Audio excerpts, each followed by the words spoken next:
The shadows that tried to save a man. In a quiet apartment complex on the outskirts of Seattle, where the hallways always smelled like coffee and rain, lived a man named Ethan Brooks. He woke up at 6:10, left at 6:50, returned at 9:15 p.m., and for years never deviated from the schedule. But for the past 6 months, something strange had appeared in his apartment. The shadows. At first, Ethan thought it was just the city lights playing tricks on his tired eyes. But no, the shadows sometimes moved even when he sat in complete darkness. "You're watching him again?" grumbled a thick, round shadow in the corner. "What else am I supposed to do?" "He skipped lunch again," replied a smaller, fast-moving shadow. Ethan didn't hear them, of course. Shadows don't speak with sound, they speak through tiny vibrations in the air, detectable only by those who no longer have a body. They were his guardians. Not angels, angels work officially, on schedule, following cosmic paperwork. Shadows are different.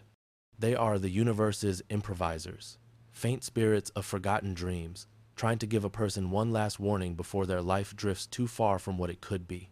These two shadows were born from Ethan's childhood dreams.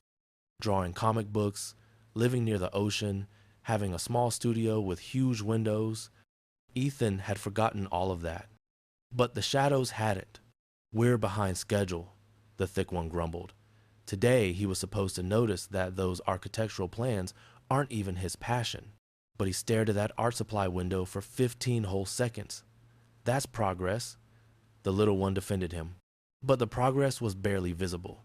Ethan continued living as if his future was a book someone else had already written for him.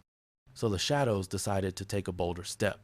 One rainy evening, when Ethan returned home exhausted, the hallway light in the stairwell flickered, then went out completely. He climbed the stairs in near darkness, searching for his phone, and suddenly his foot slipped. He was already falling forward, when something soft and warm caught him from behind. A shadow. "Careful," whispered the smaller one, nudging him gently toward the wall. Now he definitely noticed. Ethan, breath shaky, felt something strange, as if someone had hugged him from behind. Very gently and a little sadly. The next morning, he didn't go to work.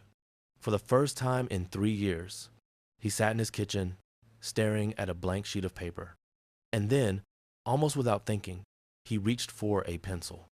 His hand, the same hand he ignored for a decade, began to draw. One line, then another, then another. The shadows were dancing in the corner like excited kids. A week later, Ethan found his old tablet and posted his first drawing online. A month later, he got his first commission.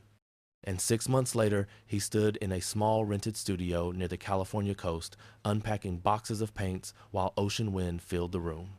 "Mission accomplished?" the smaller shadow asked proudly. "Almost," the thick one muttered. "We still need to help him meet that red-haired girl from the coffee shop, but that's the easy part." The sun dipped low, filling the room with warm light, and the shadows slowly dissolved into it, finally at peace.